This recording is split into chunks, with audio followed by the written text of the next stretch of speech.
What up, guys? Miguel here, And Joey. and it's time for another Ask YugaTech.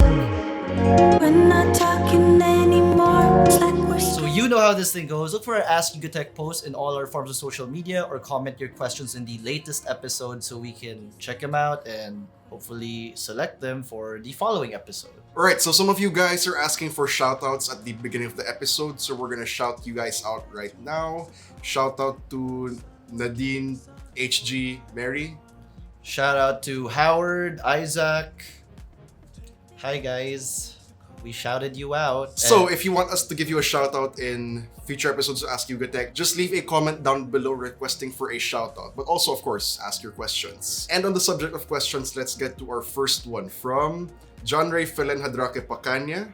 This guy always asks good questions. Yep. Don't you think the iPhone 11 is outrageously priced? There are quite a few technical videos on YouTube that discuss in detail how much these phones are supposedly worth, and the difference is quite large, actually, that it may seem buyers are getting Apple scam. For YugaTech though, do you agree with these videos, or are these in fact the truth?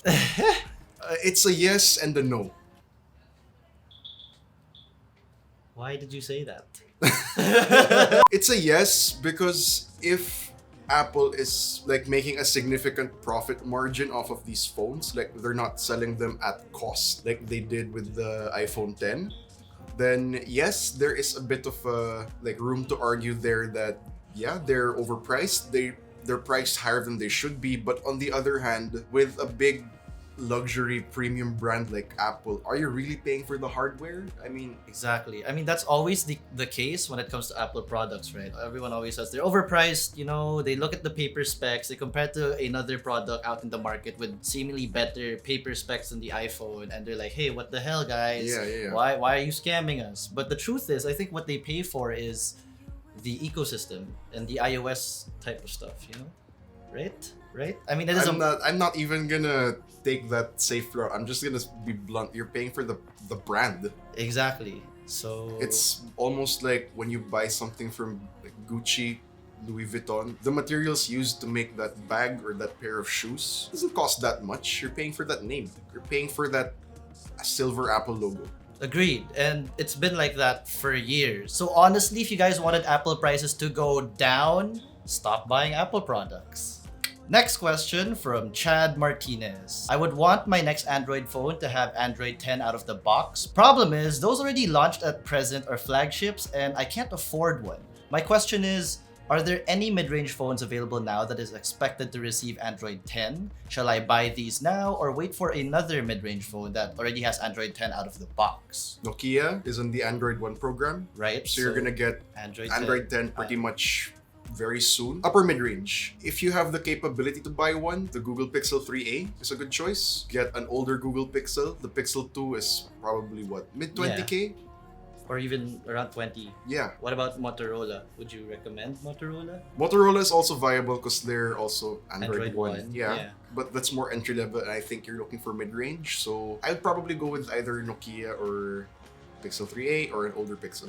Do you think any of the other not on Android 1 brands will be releasing phones with what's left of 2019 with Android 10 out of the box? Yeah, so Google just recently released a statement to all smartphone manufacturers that by January of 2020, all new phones should ship with Android 10 out of the box. To answer his question, You can wait, like January is not that far away, or go for the ones that are sure to have it within this year, which we already mentioned. Next question is from Jabez Mir Ong. Out of the many brands of phones you've unboxed, which did you see that the phone company was implementing environment-friendly packaging? If you were in charge of the packaging for a certain phone brand, which items do you currently see inside the box that are unnecessary and which the customer can do away with? The premise is to end up with an environment-friendly phone packaging. Salamat YugaTech, more power. More power to you too, and I think you know a lot about this since you had an HTC phone for years.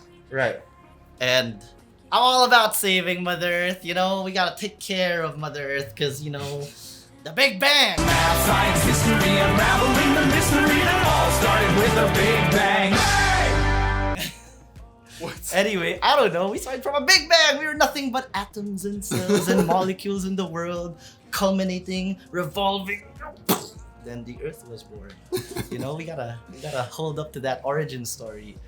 instead of actually big banging the earth dead. You know what I mean? So HTC has actually been implementing eco-friendly manufacturing. Matagal na. Yeah, nang matagal na. Yeah. Like they weren't even so vocal about it because I guess they were just being self-righteous, you know? But bigger brands like Google, Samsung, Apple, and Huawei are implementing all these new eco-friendly measures in their companies, from the actual devices themselves, like the components, the raw materials used to create the phones, the plastics, all of that, down to the paper with the actual packaging and the manuals. So like with Google says within the next 3 years, like they said this year, within the next 3 years, 100% of their made by Google products should be like Eco-friendly. yeah. Samsung says for paper, by 2020, they'll be using recycled fiber materials for their packaging and manuals. By 2030, Samsung aims to use 500,000 tons of recycled plastics and collect 7.5 million tons of discarded products to recycle those to create more raw materials for the next devices. And Apple, since 2017, they introduced their paper and packaging strategy. They say, based off this article, I'll have all the articles for this particular question listed in the description box below. And then for the other part of his question, what do we find unnecessary in the boxes of products, and what would we get rid of? So you have your smaller box with the quick start guide, the big manual sometimes, and the warranty. What I would do is I would just have them on the phone. Yeah. When you open the phone and you set it up, when you turn it on, you can choose to read the manual. You can see your warranty information, which I think it's already there anyway. Some manufacturers already have that baked in their settings. Yeah, and it's probably a requirement of some sort to have a quick start guide, just because. But why do you have to print that on a separate sheet of paper? Like, what if? Give me a phone box. Okay, so here's the OnePlus 70 box. So here already you see a lot of text on the front of the box. What if? Here, in this underside of the lid, there's all this unused space. You could print your quick start guide right here. Yeah, there we go. Yeah, that'd be awesome. You have this also. Lots of real estate to print something. Of course, the companies do this for the sake of aesthetics. They want to keep it clean. Damn it, OnePlus. Did they have to put like a separate piece of paper for this SIM ejector tool, or they could have just made the whole like here? Yeah. Right. So included in the box, it's the phone. Of course, you need your charger. You need your charging cable. Do you need a dongle? Yeah, I think they should have dongles, like a Type-C 3.5 jack dongle. Do you need an OTG? Yeah, as well. But do most people need one? I think it's more like if you're buying a flagship device, those things should come in the box. Yeah. I mean, if it's like entry level, maybe not. Basically, with the actual items in the package, like the physical hardware that you're gonna use for your phone, that's pretty much said and done. You have your phone, your charger, charging cable, earphones, maybe a dongle. You can't do away with any of that. What you can do away with is the actual disposable stuff, the cardboard, the plastic. Reduce as much of that as possible, and then that's gonna be more environmentally friendly as a step forward from just using recycled materials and bioplastics and recycled plastics and whatnot. Exactly. Spread the awareness, guys. Save the earth. Our next question comes from Carrie. Thoughts about Call of Duty Mobile? This guy plays a lot. Yeah, I still think I'm a casual gamer. Thoughts. The last game I got really hooked on mobile was Clash Royale. I mean, like with PUBG, I get it. Lots of people love PUBG, but then the first PUBG I played was on the PC, so going to the phone, it kind of felt a little bit off. But you know, I know it's a very, very great port. I understand and respect that very much. But Call of Duty, man, Call of Duty feels It's a great port. Call of Duty also feels like a port from Call of Duty 4, Black Ops 4. I mean, sometimes it can come off a little bit easy, like when sniping, like how you hold the right trigger that will allow you to aim, and you just hold it and you let go and it shoots. Yeah. I think that's great. That's a great implementation of that for mobile. But in the actual big boy Call of Duty games, when you aim through the sights of a sniper, your avatar holds his breath. Right? Yeah. I feel like they should add like a timer to that, like when you're holding it down, and then you'd be like, oh, and then you get what I'm saying? It's like, yeah, exactly. It goes like that. Like you can't just hold that damn trigger so long because it's so chances are you will get killed anyway because you're just aiming somewhere, you're an idiot. But like, yeah, I would appreciate like that little timer na parang, you gotta let go, you know? Yeah. So I agree, the mechanics need a Little- little more time to evolve. Yeah. But it can also stand on its own. Just like how, I think PUBG Mobile is like esports as well, right? It is, yes. So I think Call of Duty is already headed there, if not already there. Call of Duty Mobile. Yeah, I think for me, because I got Black Ops 4 on the PC, and I thought there'd be a lot more people playing, but I guess it was kind of pricey. So I think the Call of Duty Mobile was a good redemption for them. Yeah. Next question comes from Marco Diongzon. Bakit tayo iniiwan ng taong mahal natin? English translation, why do the people we love leave us? I believe in monogamous relationships, what people should strive for is that balance of love. I mean, what is love? Yeah, but like that balance in love, because I do feel like in most relationships, there's a lot of imbalance. There's always that one person of the two who loves the other person more than the other person loves them back. So if that's the case, I mean, I think this Marco, if it's personal, he was the one who got left behind and he's hurting because you loved her more or him more than he or she loved you. I mean, if you want to get all rom-com about it, it's like people look for their soulmates in life, right? But yeah, why do they? Because simple answer, they didn't love you the way you loved them, and that's why they left. You have an answer? No, I agree. Okay. Does Arel agree? That speaks to me. And our last question is also our relationship-related question.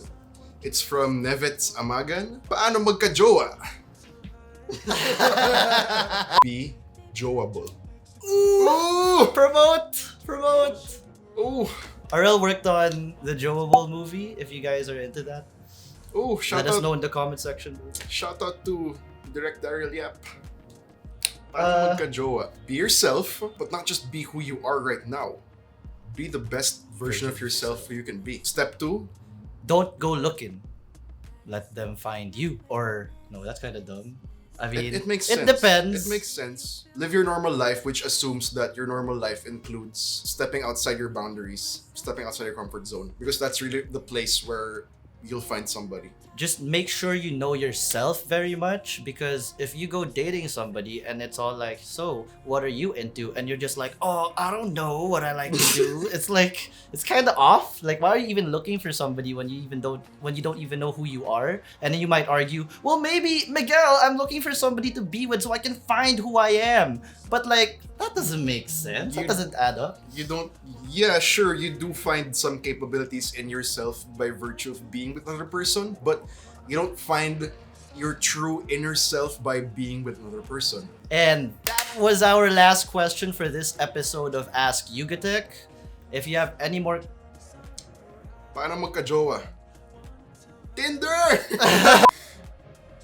And that was our last question. That was our last question for this episode of Ask YugaTech. If you have any more questions, you guys know what to do. But anyway, if you enjoyed this episode, be sure to smack that like button, subscribe to our YouTube channel, hit that bell icon so you get notified of future uploads. Be sure to visit YugaTech.com for latest tech news and reviews. This has been Joey. and Miguel. And we will see you in the next one. And we forgot to say, if you have any questions for the next episode, wait for your social media posts or leave your question in the comments down below. We said that at the start. They can just rewind. Ah!